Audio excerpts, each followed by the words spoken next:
नमस्कार। आज हम लोग संविधान का जो इम्पोर्टेंट टॉपिक है प्रस्तावना, जो हम लोगों ने कल पढ़ा था, प्रस्तावना से संबंधित कुछ सवालों को आज देखेंगे जो प्रीवियस ईयर में पूछा गया है। बड़ा इम्पोर्टेंट सवाल है। तो पहला है कि भारत को धर्मनिरपेक्ष राज्य वर्णित करता है।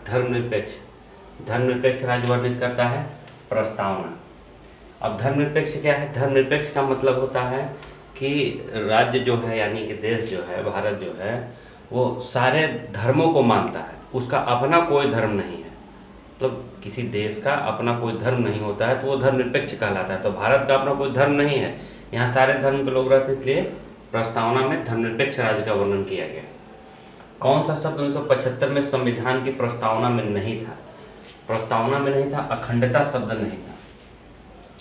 आपको पता है कि 44वां संविधान संशोधन 42वां संविधान संशोधन में ये शब्द जोड़े गए थे, तो अखंडता शब्द प्रस्तावना में नहीं था। सभी व्यक्ति पूर्णतः और समान रूप से मानव है, यह सिद्धांत जाना जाता है सार्वभौमिकता का सिद्धांत। सार्वभौमिकता कहते हैं पूरे ब्रह्मांड का को लेकर चलें या सब कुछ को लेकर चलें तो वो सार्वभौमिकता कहलाता है। तो सभी व्यक्ति पूर्णतः और समान रूप से मानव हैं, यह सिद्धांत माना जाता है सार्वभौमिकता का सिद्धांत। संविधान की उद्देशिका में नहीं है। उद्देशिका यानी कि प्रस्तावना में कौन सा शब्द नहीं है? समाजवादी है, पंथ निरपेक्ष है, प्रभुत्व संपन्न है, लोक कल्याण नहीं है। लोक कल्याण कहाँ है? लोक कल्याण है राज्य के नीति निर्देशक तत्वों में लोक कल्याण क्या? आर्टिकल 38 में इस बात का वर्णन किया है कि राज्य लोक कल्याण के वृद्धि के लिए सामाजिक व्यवस्था बनाएगा, तो वहाँ है लोक कल्याण। यानी कि उद्देशिका में लोक कल्याण का कोई जिक्र नहीं किया गया है। संविधान का कौन सा भाग संविधान की आत्मा कहलाता है? संविधान की आत्मा कौन सा कहलाता है? तो मूल अधिकार, नीति निर्देशकता, तो उद्देशिका और संवैधानिक उपचारों का अधिकार। संवैधानिक उपचारों का अधिकार 1932 है, आर्टिकल 32 है। तो ये जो है उद्देशिका है, उद्देशिका। अब आपको लगेगा कि संविधान की आत्मा तो संवैधानिक उपचारों के अधिकार को कहते हैं, तो यहाँ थोड़ा समझ लेना है। जब सवाल में कहें कि भीमराव अंबेडकर ने किसे संविधान की आत्मा कहा है, तब इसका आंसर हो जाएगा डी, संवैधानिक उपचारों का अधिकार, आर्टिकल 32, जिसमें 5 प्रकार के रिटों का उल्लेख किया गया है, वो हो जाएगा। जब सवाल में कहे कि भीमराव अंबेडकर ने किसे संविधान की आत्मा कहा है, लेकिन जब सवाल कहे कि संविधान का कौन सा भाग संविधान की आत्मा कहलाता है, तो वो उद्देशिका कहलाता है। उद्देशिका यानी कि प्रस्तावना को संविधान की आत्मा कहते हैं। जब भीमराव अंबेडकर का जिक्र करेगा तब उसका आंसर हो जाएगा संवैधानिक उपचारों का अधिकार। सर्वोच्च न्यायालय ने प्रस्तावना को भारतीय संविधान की मौलिक संरचना का भाग स्वीकार किया। अब किस में किया था? बेरुवाड़ी विवाद में किया था, केशवानंदन भारती में किया था, प्रिवी पर्स विवाद में किया था, इनमें से कोई नहीं। तो केशवानंदन भारती वाद में किया था। सर्वोच्च न्यायालय ने प्रस्तावना को भारतीय संविधान की मौलिक संरचना का भाग स्वीकार किया था, केशवानंदन भारती। अब केशवानंदन भारती जो आया था 1973 में आया था।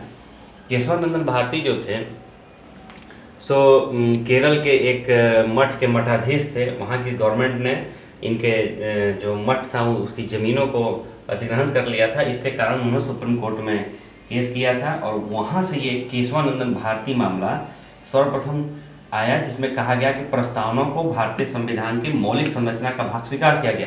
इससे पहले यानी 1973 से पहले प्रस्तावना को संविधान का अंग नहीं माना जाता था। प्राथमिक होते हुए भी, यानी कि इसकी कुंजी होते हुए भी प्रस्तावना को उसका अंग नहीं माना जाता। तो केशवानंदन भारती मामले में 1973 में प्रस्तावना को संविधान का भाग स्वीकार किया गया। प्रस्तावना में कितने प्रकार की न्याय की व्यवस्था है? 3 प्रकार की न्याय की व्यवस्था है। क्या था प्रस्तावना? कि हम भारत के लोग भारत को प्रभु संपन्न, समाजवादी, पंथ निरपेक्ष, लोकतंत्रात्मक गणराज्य बनाने के लिए इसके समस्त नागरिकों को सामाजिक, आर्थिक और राजनीतिक न्याय, सामाजिक, आर्थिक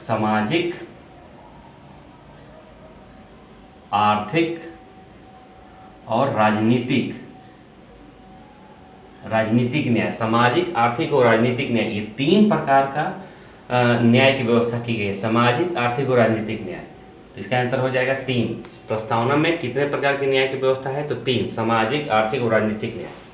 प्रस्तावना में किस प्रकार की स्वतंत्रता का वर्णन नहीं है? तो आर्थिक का वर्णन नहीं है। कितने प्रकार की स्वतंत्रता है? तो 5 प्रकार की स्वतंत्रता है। सामाजिक, आर्थिक और राजनीतिक न्याय के बाद क्या है? विचार, अभिव्यक्ति, विश्वास, धर्म और उपासना की स्वतंत्रता।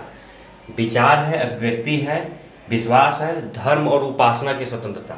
यहाँ 3 दिया गया है। चौथा है धर्म और उपासना की स्वतंत्रता।